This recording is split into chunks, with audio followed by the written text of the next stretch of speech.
Je vous propose également de passer à la dernière intervention de ce colloque qui va être faite par Daniel Filâtre qui nous a rejoint. C'est un grand honneur pour nous de vous accueillir ici. Daniel Filâtre qui est conseiller spécial auprès de la ministre Madame Fioraso, ministre de l'Enseignement supérieur et de la Recherche. Donc pour la petite histoire, j'avais croisé personnellement Madame la ministre lorsque nous étions ensemble invités à la remise du MIT Technology Award.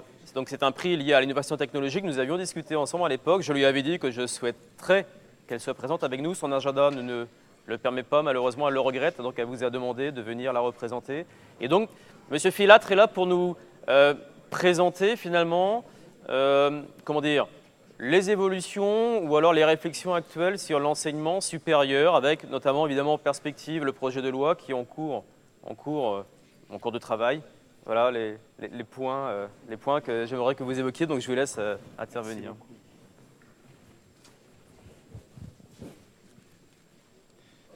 Eh bien, merci beaucoup.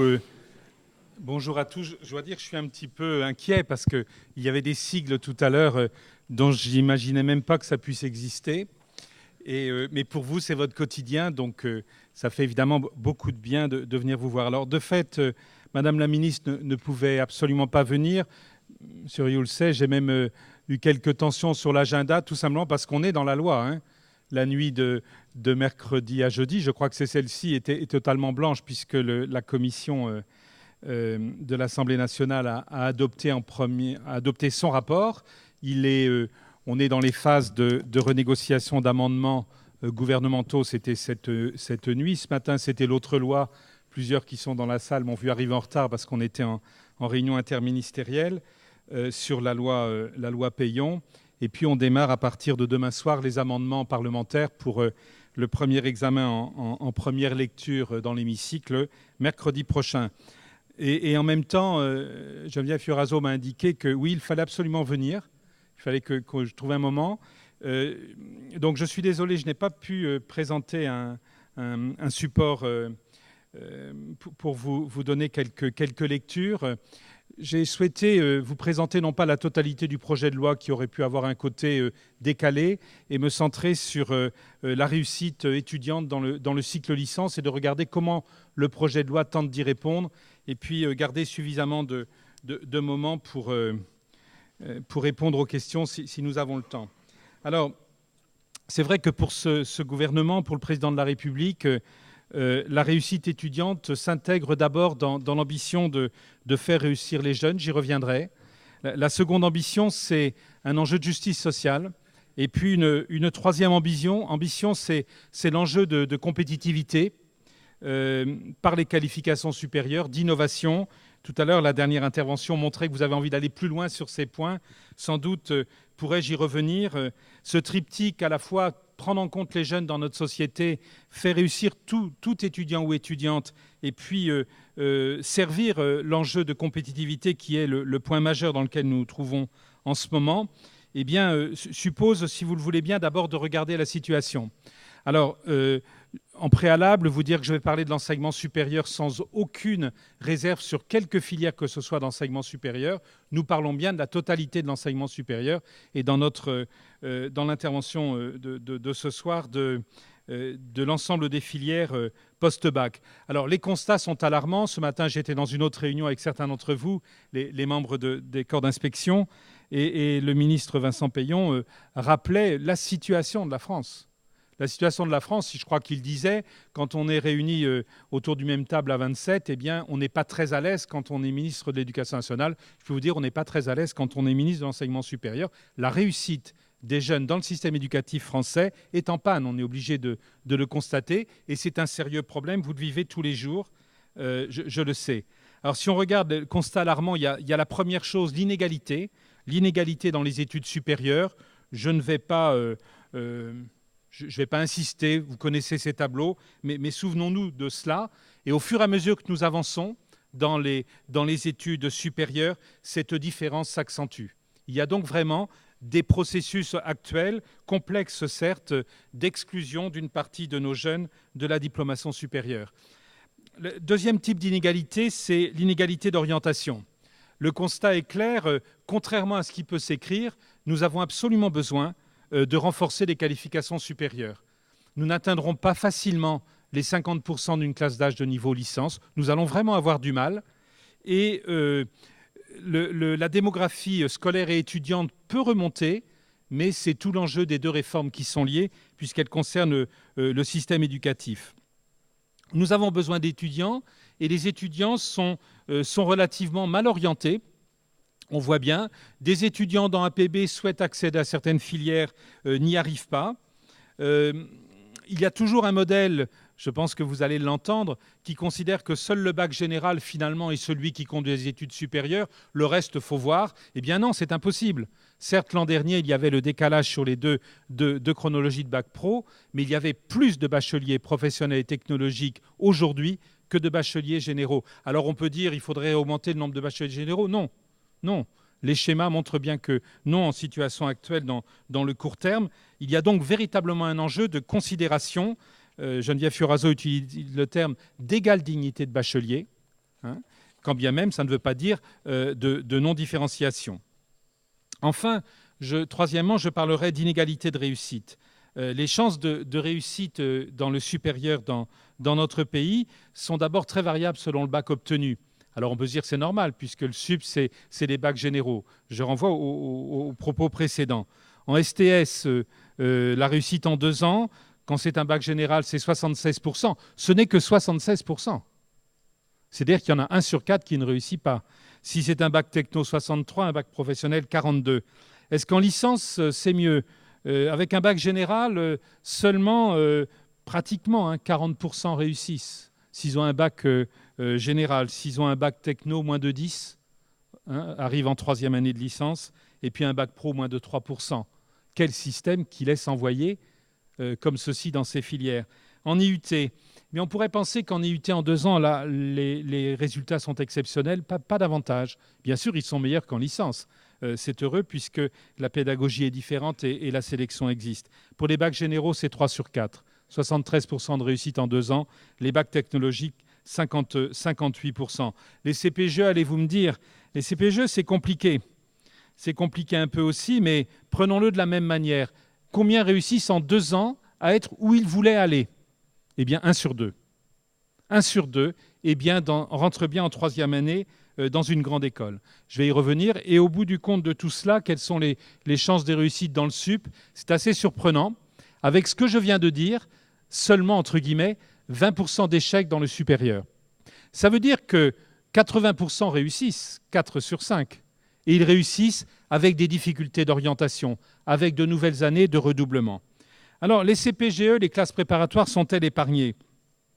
Une lecture attentive module ce que j'ai pu présenter tout à l'heure. D'abord, il y a 4 destinées pour un élève qui rentre et qui devient étudiant de classe prépa. Soit il entre dans une grande école la 3e année, je l'ai dit, c'est 1 sur 2. Soit il passe à l'université, c'est un petit peu moins d'1 sur 5, c'est 18%. Là, on est sur les corps 2008, les corps de bachelier 2008. 20% passent à l'université et 11% vont dans une autre formation supérieure. Alors évidemment, ce n'est pas pareil si on a une mention ou si on n'a pas de mention au bac. Quand on a une mention très bien ou bien, ceux qui sont entrés, c'est 58%. Et ceux qui font une 3e année, 21%, un petit peu moins pour passer à l'université. Ça commence à changer avec la mention assez bien. On n'en a que 34 qui sont entrés dans une CPGE, donc 1 sur 3, et ceux qui passent à l'université, presque autant. Et si c'est une mention passable ou obtenue à l'oral pour le bac, 45% passent à l'université, vous me voyez venir, et 27% rentrent en 3e année à l'école. Combien refont une 3e année ? 13%. Je n'ai pas les chiffres pour les CPGE qui vous concernent, mais pour la situation des CPGE scientifiques, c'est assez proche en termes de grande distribution. C'est différent en termes d'ampleur, puisque sont entrés en CPGE ensemble. Pour les CPGE scientifiques, c'est pareil. Mais par contre, ceux qui refont une 3e année sont beaucoup plus nombreux que ceux qui se réorientent soit à l'université, soit dans une autre formation, puisque 10% passent à l'université, 13% vont dans une autre formation. Mais s'ils n'ont pas eu de mention au bac, ça concerne 35% et 22%, c'est-à-dire 3 sur 4. Alors, vous voyez bien que de plus en plus d'analyses qui sont menées montrent que la question de l'orientation Et donc, des passerelles entre tout le système est une question majeure. Enfin, une dernière question nous est posée, par les industriels et ceux qui sont en aval du processus concernant la formation des élites dans notre pays. Il faut absolument renforcer la formation à la recherche et à la recherche appliquée au transfert très vite. Et il faut également ouvrir la formation des élites à plusieurs secteurs disciplinaires, ou tout de moins leur donner les bases pour l'ouvrir. Je voudrais maintenant, au nom de la ministre, indiquer les orientations qu'elle a données dès le début de son mandat, il y a un petit peu moins d'un an, et qu'elle a présenté lors de la rentrée universitaire en septembre dernier, et qui fait que depuis quelques mois, son cabinet, bien sûr, et toutes les équipes, nous travaillons avec les autres ministères sur ces orientations. La ligne, et ça a été redit par le président de la République hier après-midi, mettre l'étudiant au cœur du dispositif de formation. Parler de l'étudiant. C'est l'étudiant, ce n'est pas le système qui est au cœur, c'est l'étudiant. Alors c'est important quand on dit cela, comme ce matin devant les inspecteurs sur la formation des enseignants. C'est l'étudiant qui doit réussir. Ce n'est pas de savoir si l'universitaire continue à être formé comme il l'entend. Donc mettre l'étudiant au cœur du dispositif de formation, ça suppose 5 exigences que je pense, et je l'espère en tout cas, vous partagez tous dans la salle. Il faut faciliter l'étudiant dans l'élaboration de son projet d'études et derrière de son projet d'insertion professionnelle. Il faut lui permettre de bien s'orienter. On en parlera sans doute. S'orienter, ce n'est pas un simple clic. S'orienter, c'est les perspectives européennes sont assez claires. Dans notre pays, nous n'utilisons pas ce terme. C'est acquérir une compétence à s'orienter. Et cette compétence, ce n'est pas simplement en première, ce n'est pas au mois de mars de son année de terminale, c'est tout au long. C'est y compris pendant la première année de classe prépa, la deuxième année de classe prépa, c'est y compris dans sa vie professionnelle s'orienter. Faire en sorte que le jeune réussisse son parcours de formation et puisse bénéficier de passerelles, c'est au système de lui assurer les passerelles et non pas à l'éventualité qu'il puisse les construire.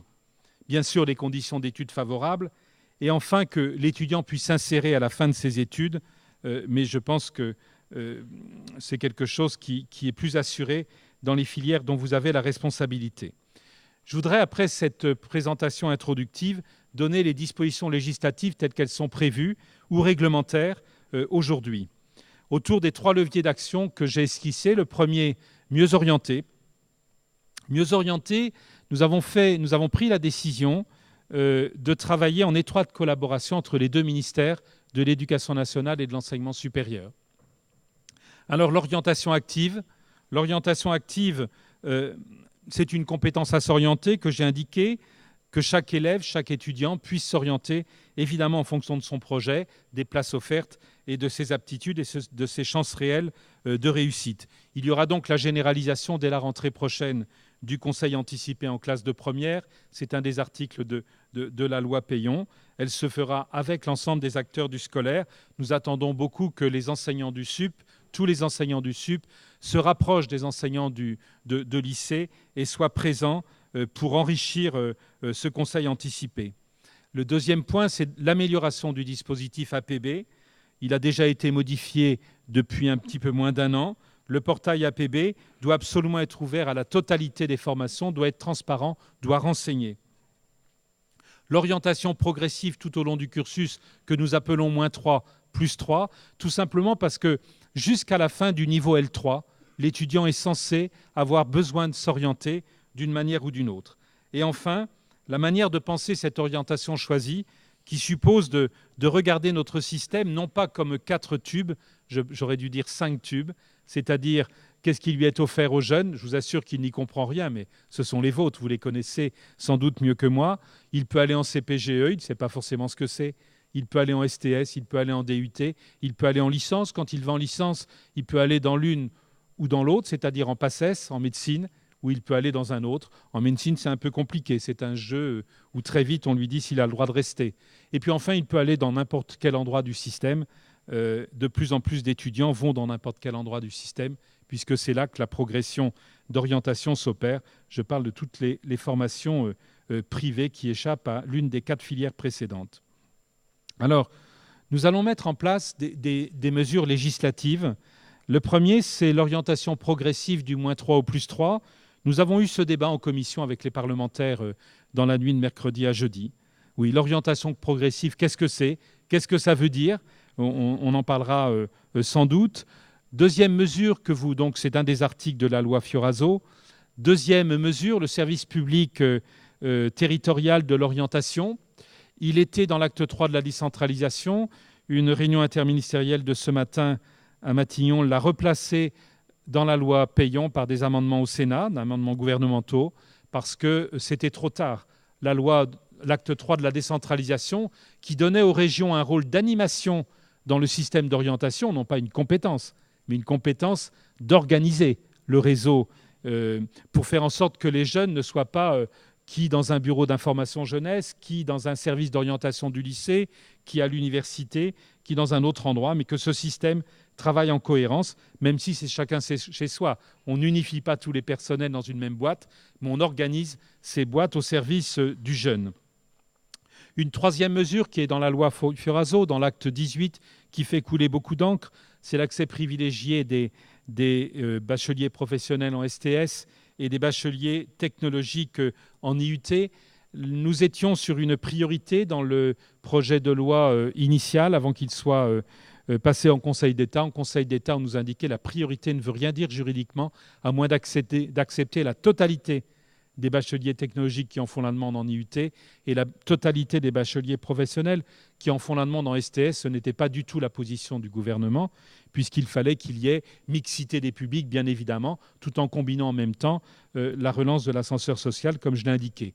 Le choix qui a été fait dans la formulation du texte et qui est repris par la Commission, donc je pense que l'on retrouvera dans la semaine prochaine, mais c'est anticipé, c'est de considérer que les bacheliers concernés ont des voies d'accès privilégiées définies par un pourcentage minimum. Ce pourcentage minimum n'est pas arrêté nationalement, mais se construit sous l'autorité du recteur, en dialogue avec les directeurs d'IUT, les proviseurs et les présidents d'université au sein des commissions académiques. Donc c'est ainsi normalement que les choses se feront très rapidement. À titre d'exemple, pour les IUT, c'est en moyenne aujourd'hui 27% de bacheliers technologiques. L'ambition, dans tous nos calculs, ce serait qu'il y en ait de 35 à 40%, avec des différences selon les territoires et les spécialités. Il va de soi qu'en mesure physique, ce ne sera pas la même chose qu'en tech de co. Autre mesure ce sont les rendez-vous d'orientation à chacun des paliers qui permettent à des étudiants de se réorienter. Enfin, une dernière mesure sur l'orientation qui se retrouve là et sur un autre point, qui est l'article 18 et également alinéa 4 du projet de loi dans le Code de l'éducation, et qui indique le fait que tous les lycées qui ont des classes supérieures, tous les lycées publics, doivent conventionner avec un EPSCP, c'est-à-dire avec une université ou avec les nouvelles formes de regroupement d'universités. On ne dit évidemment rien de la nature des obligations, on dit simplement que le principe de convention doit exister. Évidemment, c'est aux partis d'en définir jusqu'où ils souhaitent aller. L'enjeu, c'est évidemment de renforcer les passerelles entre ces établissements, passerelles en cours de cursus, passerelles dans la poursuite d'études. Il est indiqué que ces conventions sont obligatoirement dans le territoire académique. Cela n'exclut d'aucune manière les conventions entre territoires. Il faut qu'il y ait des conventions là. Ça n'exclut pas d'autres types de conventions, que l'on rassure tous ceux qui le souhaiteraient. Ça va de soi. Mais c'est mieux en le disant. Deuxième grande ligne, rénover la pédagogie. C'est une exigence en construction. En vous écoutant, monsieur l'inspecteur, à l'instant, et en écoutant les remarques, je vois bien que c'est un enjeu.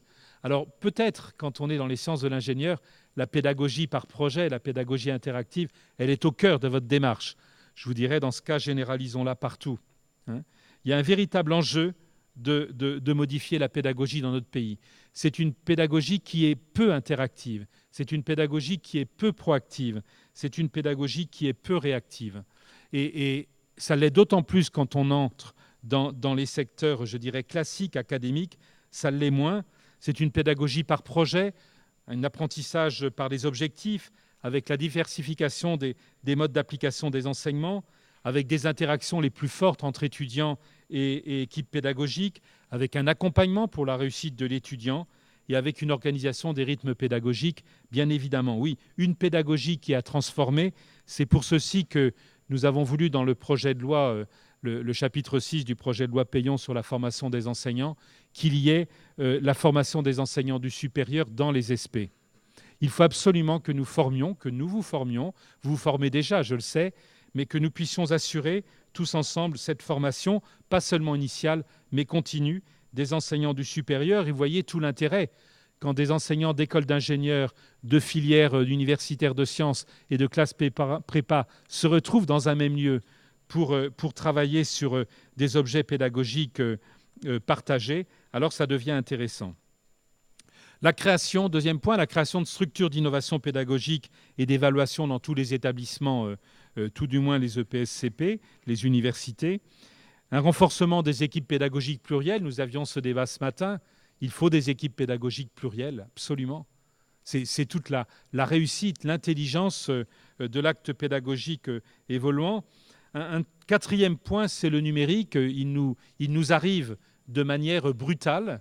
Il est encore peu utilisé alors que nos publics élèves et étudiants sont, comme nous le disons, des digital natives. Ils connaissent le tactile et le numérique comme une troisième main et le système de transmission des savoirs ne l'a pas encore suffisamment intégré.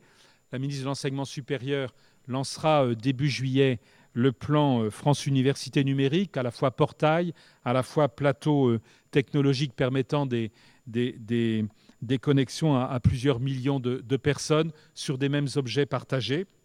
Vincent Peillon, je crois la semaine prochaine ou la semaine d'après, présenta ce qu'il en est pour la partie scolaire et les deux ministères travaillent de concert là-dessus. L'offre de formation qui devra évoluer, elle commence à évoluer. Enfin, deux derniers points. Un point sur le développement de l'alternance, ça vous concerne moins. L'objectif, cependant, c'est d'atteindre un étudiant sur 6 en alternance en 2020. Nous sommes dans le SUP à moins de 8%. L'Allemagne est à près de 50%. Un étudiant sur 2 est en alternance, pas tout à fait. C'est un modèle qu'il faut absolument que nous intégrions de plus en plus, non pas parce qu'il le faut comme ça, mais l'alternance, c'est une autre manière d'apprendre, assez proche de la pédagogie par projet que vous préconisez dans vos classes prépa. Enfin, dernier point, je me centrerai sur l'offre de formation du cycle licence. Là-dedans, plusieurs mesures. La première, c'est l'évolution des programmes dans la partie L du LMD. Alors donc, dans les filières post-bac, vous avez abordé ces discussions tout à l'heure. J'entendais mon nom, je souriais pour avoir recréé avec Jean-Yves Daniel, le doyen de l'inspection, et réuni à nouveau le comité sur les classes prépa pour relancer la rénovation des programmes et dire en chuchotant, non pas en chuchotant, de dire on ne change pas tout parce qu'il y a une loi qui va dessiner ce qui doit être. Parce que c'est à la représentation nationale de dire si oui ou non on fait cela. Et auquel cas, à votre question, monsieur, si on développe des modèles en Y, si on transforme le système, oui, il faut quand même des lignes. D'abord, ça ne peut pas relever d'initiative. Nous étions, au mois de juillet dernier, dans une phase de transition qui a donné quand même quelques lignes. La semestrialisation, la modularité, la capitalisation des unités d'enseignement, l'approche compétences, les parcours, tout cela a été dans les arrêtés 2002. Ça doit se mettre en place dans toutes les filières du SUP de notre pays. Pour la rénovation des programmes, je salue le travail qui a été fait. C'est forcément un travail d'étape. Je sais qu'il y a eu quelquefois des frictions. Je sais en même temps que nos collègues Louveau et Fabre, je cherchais son prénom, et Claude Fabre ont vraiment, je crois, très bien travaillé avec vous tous, les corps d'inspection et les équipes. Deux innovations évidemment marquantes, la semestrialisation des enseignements, le rôle spécifique dévolu au premier semestre, une période de transition entre les enseignements du secondaire et du supérieur. Ce sera pareil dans la licence. Nous donnons au S1, au premier semestre, une coloration toute particulière. Souvenez-vous des propos introductifs que j'ai pu tenir. Nous ne pouvons pas ne pas répondre à l'enjeu de réussite de chaque jeune. Ça permet également de mettre en place une pédagogie propre à accompagner les étudiants dans leur diversité. Ils ne sont pas semblables, avec le souci de leur réussite. L'approche par compétences, elle peut troubler quand on est en classe prépa, mais elle doit être à la fois fondée sur les acquis des bacheliers, notamment les bacheliers bien sûr issus de la réforme, et puis sur ce que les établissements d'enseignement supérieur, notamment les écoles, c'est-à-dire l'aval, attendent des étudiants qu'ils recrutent après une formation en classe prépa. C'est eux qui définissent les besoins en compétences.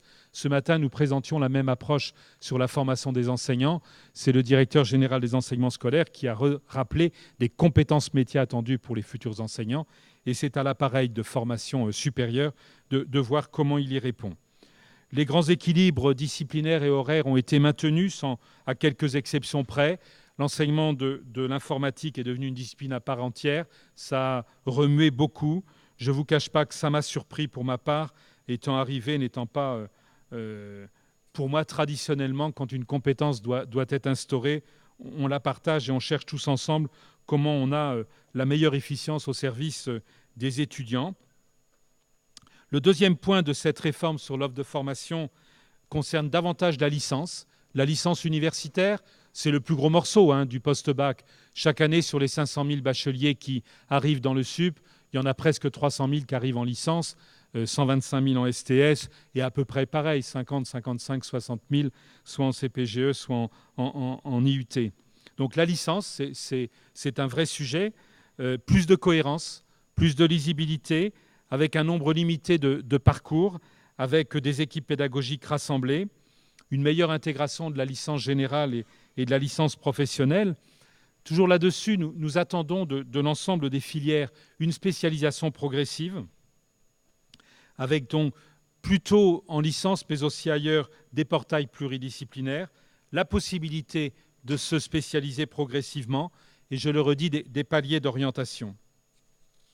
Enfin, nous demandons à ce qu'en licence, les parcours généraux et les parcours technologiques et professionnels s'en mêlent davantage. Ce sera difficile, nous en avons conscience, mais il est indispensable que l'employabilité du licencié, de celui qui a une licence, soit confirmée. Pour l'être, on ne peut pas dire simplement « tiens, il y aurait une licence pro ». Il faut absolument que les enseignements technologiques et professionnels, ce que nous appelons l'ingénierie, elles nourrissent dans toutes ces dimensions les acquisitions progressives. Enfin, ça a pu vous surprendre ou ne pas vous intéresser, la démarche d'accréditation. Je voudrais en dire un mot parce qu'elle dessine une nouvelle manière par laquelle l'État organise son travail avec les opérateurs. L'accréditation aujourd'hui était réservée aux seules écoles doctorales. Nous accréditons des écoles doctorales. Au mois de juillet, nous allons accréditer les écoles supérieures du professorat et de l'éducation. Et puis à partir de 2014, nous allons accréditer des établissements universitaires ou d'autres établissements d'enseignement supérieur globalement. Ça veut dire qu'ils nous font une proposition d'offre de formation, mais elle n'est pas suffisante. Qu'est-ce que vous faites globalement pour l'orientation? Qu'est-ce que vous faites globalement pour la réussite, pour les relations avec les entreprises, pour la pédagogie, pour le numérique? Donc vous voyez, c'est une offre de formation globale, plus politique au sens le plus noble et évidemment environnée. Cette accréditation suppose de nouvelles relations. Après, c'est aux établissements de voir comment ils doivent faire. Nous évaluerons ensuite ce qu'ils auront fait. Une nomenclature resserrée des diplômes. Vous savez que la ministre a dénoncé les 6 000 spécialités de master et les 3 000 spécialités de licence. Sur les licences, nous sommes sur un objectif, 150 à 200 intitulés de licence, et c'est tout. Et sur les masters, nous sommes entre 300 et 400 au lieu des 6 000 actuels. La ministre reçoit à peu près une quarantaine de lettres par jour de tous ceux et celles qui sont convaincus que le nom de leur spécialité de master est la survie de leur formation. Donc, nous les rassurons. Et enfin, le troisième outil, c'est un cadre national de formation avec un cahier des charges de plus en plus dur. C'est ainsi que se dessinent les choses. Je voudrais en conclusion dire que les 2 points que j'ai présentés au début, la réussite étudiante et l'ascenseur social, c'est pas rien. C'est le seul moyen d'atteindre les 50% de diplômés du supérieur. Je voudrais dire que toutes les analyses que nous avons pu mener, y compris avec l'ex-centre d'analyse stratégique et puis avec le Conseil économique et social, montrent de toute évidence la dégradation du nombre de jeunes diplômés dans notre pays. C'est-à-dire qu'aujourd'hui, en 2013, nous diplômons moins de jeunes qu'en 2000. Comme nous sommes tous enseignants et passionnés d'enseignement, c'est un vrai sujet pour nous tous. Le deuxième point, c'est la dégradation de l'accès des enfants des milieux modestes à la diplomation. Une fois qu'on l'a dit, c'est tout simplement pas recevable. Et enfin, l'autre point qui n'est pas lié qu'à nous, mais pour lequel nous avons une part de responsabilité, ou en tout cas à réfléchir, c'est la baisse de la capacité d'innovation dans notre pays. Je ne vais pas reprendre les indicateurs qui ont pu être exprimés par le président de la République hier. Et en même temps, nous avons des potentiels extraordinaires, très solides, un système qui est envié. Donc c'est étonnant ce paradoxe, un système envié, solide, oui, je le dis ainsi, et puis de l'autre, des résultats qui ne sont pas au rendez-vous. Alors la loi, mais je pourrais dire, bien que je n'ai pas à en parler en son nom, mais également la loi de refondation de l'école de la République, ce sont des lois de rupture parce qu'elles mettent en priorité l'élève et l'étudiant. Elles envisagent de construire avec eux leur parcours. Tout n'est pas dans la loi. Je le redis, tout n'est pas dans la loi. Seul est dans la loi ce qui est d'ordre législatif. Tout le reste sera de l'ordre du réglementaire, voire de circulaire, à travers des cadres nationaux de formation. Mais vous l'avez vu, je l'espère, dans le propos que j'ai pu tenir, plusieurs briques en constituent les fondations. Tout le reste, évidemment, repose sur l'engagement. Or, ce n'est pas facile parce que c'est un contexte budgétaire difficile qui ne va pas s'améliorer avant 2015-2016, nous le savons au mieux. Une réforme qui repose sur les expérimentations, on le voit sur les dossiers de formation des SP, sur formation des enseignants. Tous les dossiers SP qui vont revenir nous remonter le 25, on le voit, ils ne sont pas les mêmes. Il y a eu des propositions différentes à Dijon qu'à Bordeaux et à Lille qu'à Rennes. Et enfin, sur la manière dont les systèmes, c'est-à-dire vous, dont sur une académie, sur une grande ville, une métropole, dont les systèmes enseignement supérieur travaillent ensemble et travaillent évidemment avec leur environnement, les familles, bien sûr, mais évidemment les entreprises et les institutions. Voilà, j'en termine en espérant avoir répondu, donné à votre commande, Monsieur Rioux, à votre demande, et vous remercier pour tout ce que vous faites, bien sûr, et pour tout ce que vous ferez à la rentrée sur l'accueil de nos nouveaux bacheliers dans vos classes. Je vous remercie.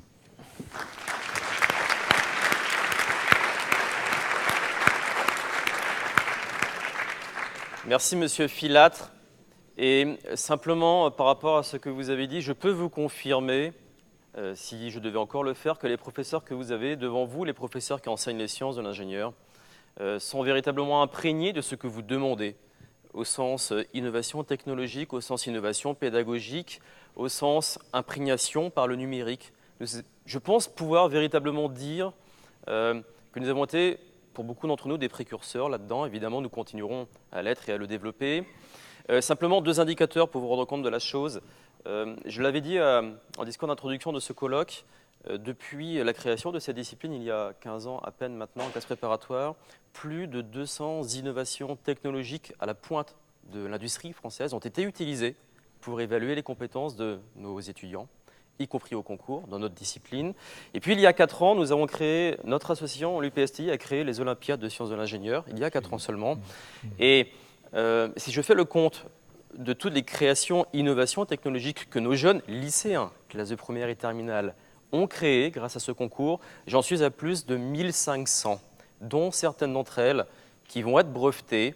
Et pour l'une d'entre elles, nous avons même fait participer une équipe de filles de ces Olympiades de l'ingénieur à un concours international. Elles ont été face à plus de 40 000 concurrents étrangers et elles ont gagné le prix de l'ingénierie. Donc voilà ce que les sciences de l'ingénieur sont capables de donner à la France, une légitimité dans la reconnaissance des talents de nos lycéens dans le domaine de l'ingénierie. Voilà.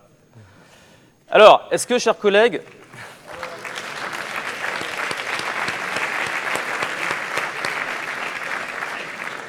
avez-vous des questions à poser à Monsieur Filâtre? C'est véritablement l'occasion de le faire. Avant que je ne pose moi-même des questions, parce que j'ai des questions à vous poser. Chers collègues? Oui, une question? Julien?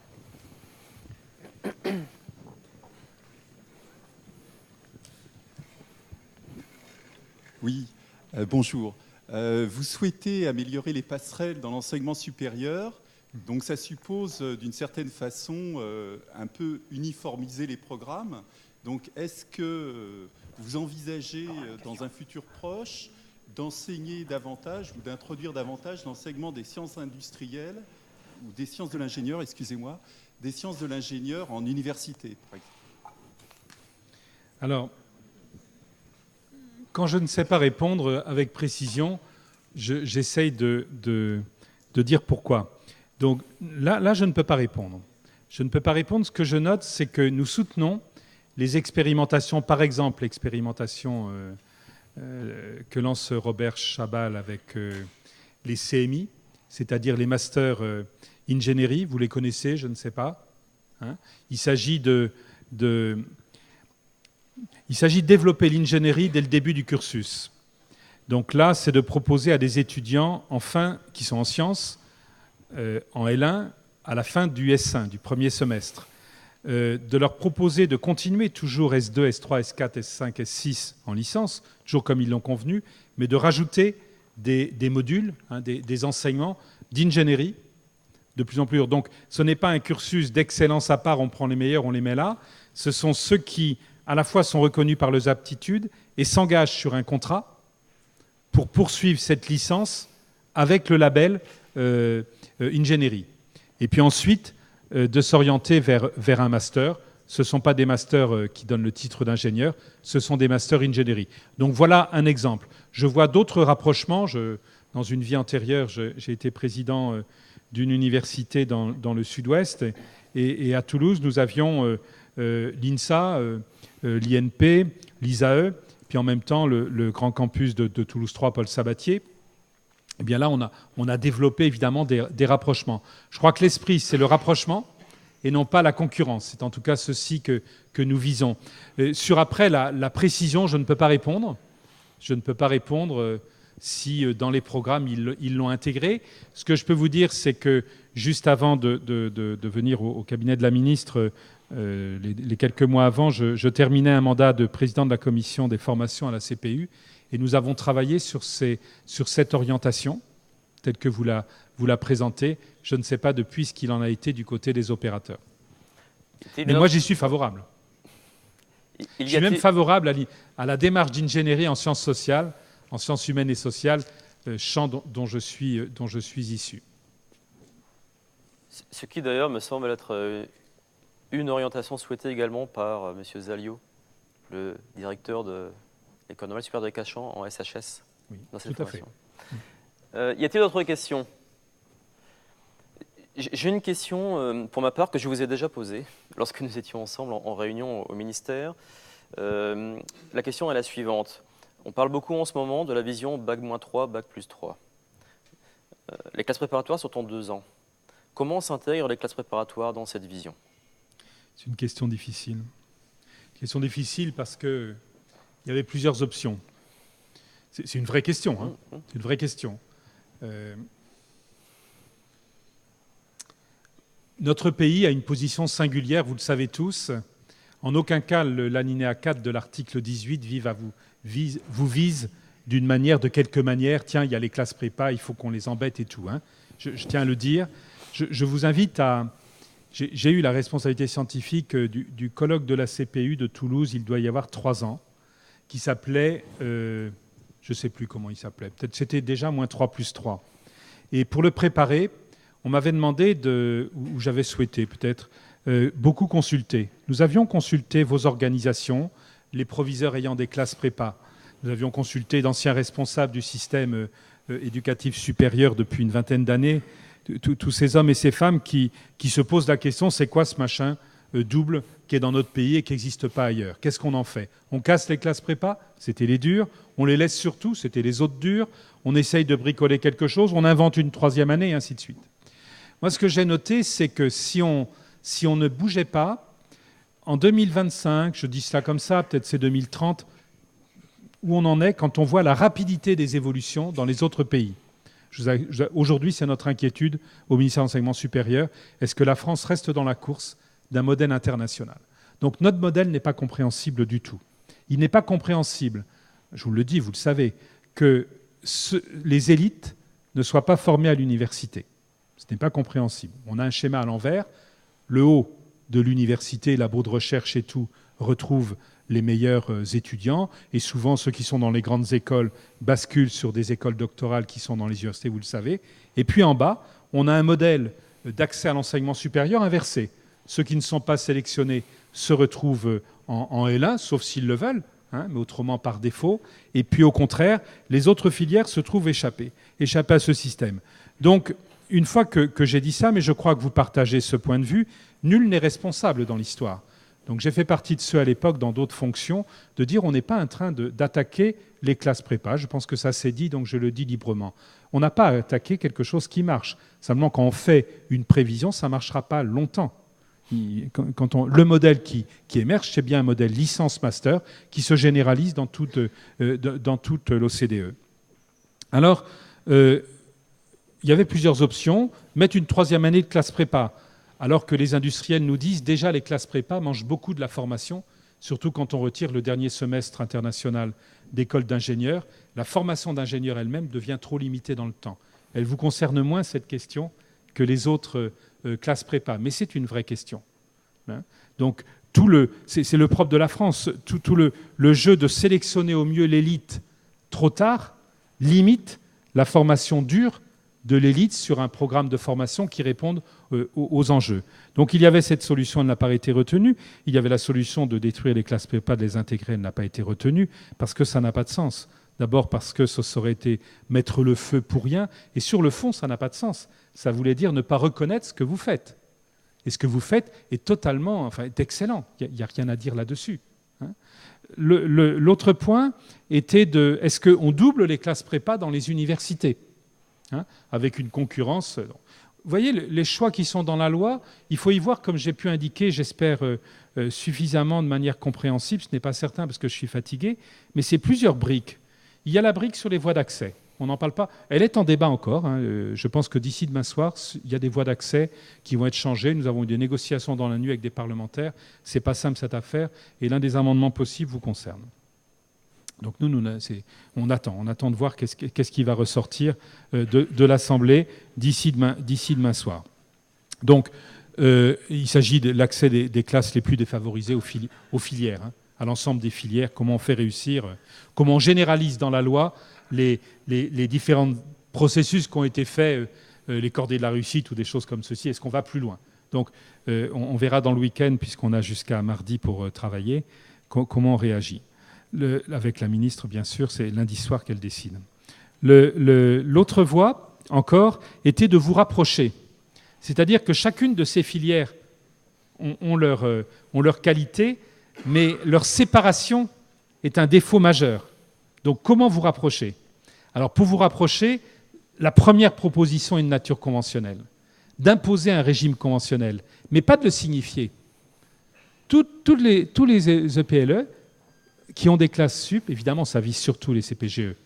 Du coup, pour non-différenciation, on a mis aussi les STS, mais les CPGE surtout, rapprocher ces deux filières. Alors, les rapprocher de plusieurs manières. Vous l'avez fait sur la rénovation des programmes. Vous l'avez fait. On va le faire sur les outils de pédagogie numérique et les ressources numériques à disposition des étudiants. Il faut le faire pour que... Alors, on m'a posé une question d'échange de services. Je crois qu'on n'en est pas là. L'échange de services n'est que la conséquence d'éventuels échanges d'UE par des parcours. Comment, par exemple, puisque j'ai pris l'exemple du plateau de Rangueil à Toulouse, il est évident que certains outils dans votre domaine des sciences de l'ingénieur peuvent totalement être partagés avec des enseignements partagés. Donc, c'est vers cela qu'il faut aller. Nous n'avons pas voulu renseigner les items du régime conventionnel. Qu'est-ce qu'il faut exactement faire? Et il y a des amendements qui nous le demandent, qui vont même très loin, comme si ça devait être coercitif. Le partenariat ne peut pas être coercitif si on le renseigne avant qu'il existe. Donc on demande le partenariat et on va le construire progressivement. Enfin, ce sont les passerelles. Il faut vraiment que les étudiants puissent avoir des passerelles avec des reconnaissances, peut-être des passerelles dans l'autre sens. Il y a des CPGE qui manquent d'étudiants, vous le savez. Il y a des DUT qui manquent d'étudiants. Notre offre de formation est presque trop importante et non organisée. Sur un même site de ville moyenne, vous avez une classe prépa d'ingénieurs, vous avez une STS de haut niveau, vous avez un DUT, tout ce monde-là ne travaille pas ensemble, sauf quelquefois, mais ce n'est pas organisé. le coût pour la collectivité est très élevé, la performance, excusez-moi, mais moyenne, alors que ça ne relève pas de vous. Ça relève de la politique publique, ça relève de l'État d'organiser ça. Doit-il le faire au niveau de Paris? La réponse est non. La position de la ministre, c'est non. C'est un État stratège et régulateur, et ensuite, c'est une autonomie locale. Comme l'État est régulateur, elle est accompagnée et contrôlée, mais elle n'est pas dite au départ. Donc c'est vous qui voyez comment sur un site où vous êtes, vous allez envisager demain les coopérations avec les universités. Elles ne seront pas dictées. J'oublie de dire qu'il n'y a pas que les universités, c'est tous les EPSCP, ça implique également les grandes écoles, Voilà. bien sûr. Hein. C'est-à-dire, je l'ai dit en termes génériques, EPSCP, établissement public à caractère scientifique, culturel et professionnel, inscrit dans la loi de 68, confirmé dans les lois de 84 et 2007. D'accord. Y a-t-il une dernière question pour M. Filâtre? Vous aviez évoqué, M. Filâtre, dans votre discours, corrigez-moi si je me trompe, la responsabilité transférée aux régions dans l'animation de l'orientation. Or, les classes préparatoires ont une vision nationale dans l'équité, dans la formation, dans la réussite et dans la méritocratie. Comment s'inscrit cette vision nationale par rapport à cette vision régionalisée de l'orientation? C'est sans ambiguïté. Le texte, je ne l'ai pas. On l'a retravaillé ce matin. Enfin, là, il était calé puisqu'il était dans le projet de l'acte 3 de la décentralisation. Ça me permet de dire, je ne sais pas si vous partagez ce point de vue, je l'espère. Il y a deux solutions, c'est de dire soit c'est l'État qui fait tout, et vous savez que ça ne marche plus. Vous le savez. Et heureusement, vous faites plein de choses. Soit on dit, on régionalise, puis l'enseignement supérieur basculerait du côté des régions. Ce n'est pas du tout l'esprit de la loi. L'esprit de la loi, c'est que l'enseignement supérieur relève bien totalement de la compétence de l'État, donc y compris les classes prépa. Mais l'orientation, donc la stratégie nationale d'orientation est arrêtée par l'État. Je le redis, hein, pour que ce soit bien clair. Ce n'est pas les régions qui définissent une stratégie régionale d'orientation. La stratégie d'orientation des étudiants et des élèves est nationale. Maintenant, on bascule du côté des opérateurs. De manière maximale, cette orientation, on est sur l'orientation, surtout ici, post-bac, hein, c'est-à-dire le passage de la terminale à une première année. Cette orientation, elle se fait généralement dans un espace plutôt de nature académique ou régionale. Il est rare qu'à la suite de cette terminale, l'étudiant s'en aille. C'est au cours. Ça arrive, hein, ce qui ne pose pas un problème du tout. Ça arrive, ce qui ne pose pas un problème. L'enjeu, c'est de faire en sorte que les outils d'orientation soient cohérents. Donc c'est un enjeu d'animation. Qui pouvait assurer cette animation? Il n'y en a que deux, hein. Soit le recteur, soit le président de région. Il a été, en accord avec l'ARF et le gouvernement, proposé que l'animation de cette orientation définie par une stratégie nationale soit organisée, donc soit assurée par les régions. C'est tout.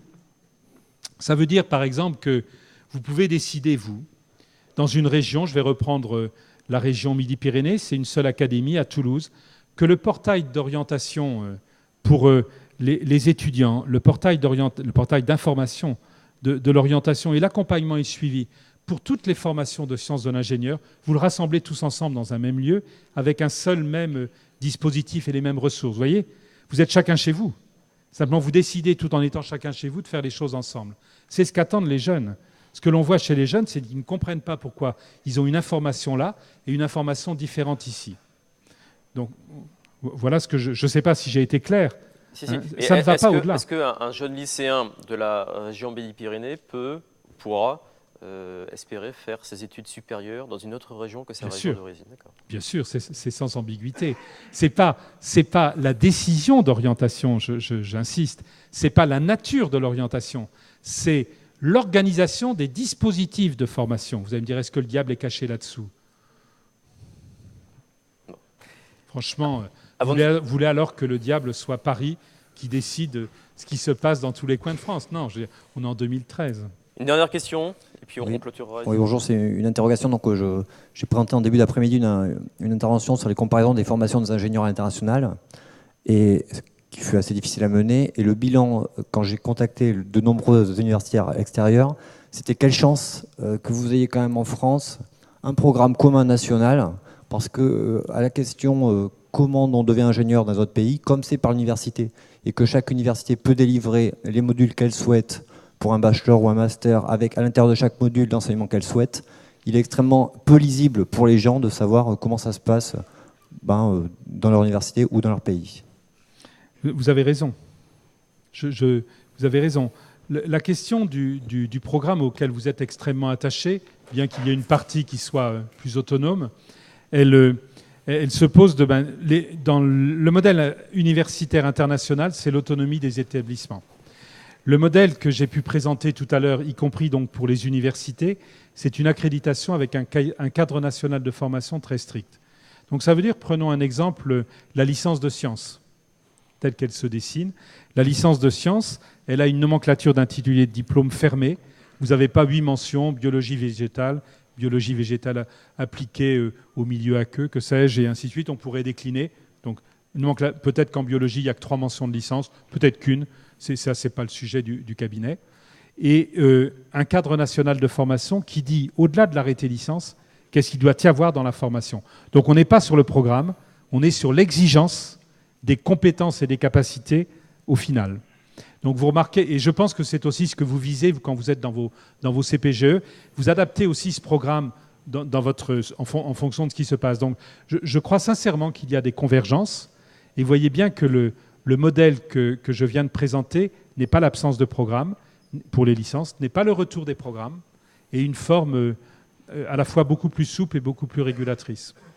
Merci Monsieur Filâtre. Et comme je vous le disais lorsque nous étions en réunion la dernière fois par rapport à ces conventions qui existaient dans le décret 2007 et qui là vont être généralisées, le souhait que nous émettons, c'est que dans leur rédaction, elles préservent la vision de l'équité nationale de la formation que nous délivrons et que d'autre part, si collaboration pédagogique il doit y avoir, cette collaboration respecte les statuts des uns et des autres qui interviennent dans cette collaboration.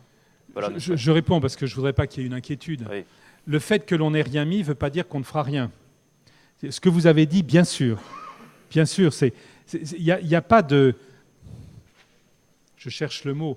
Il n'y a pas de feinte, j'aime pas ce mot. Il n'y a pas quelque chose de glissé qui viserait à... Tout le monde a peur de la coopération, c'est tellement mieux le cloisonnement. Et en même temps, tout le monde sait qu'il faut mieux coopérer. Donc bien évidemment, oui. Merci Monsieur Filâtre.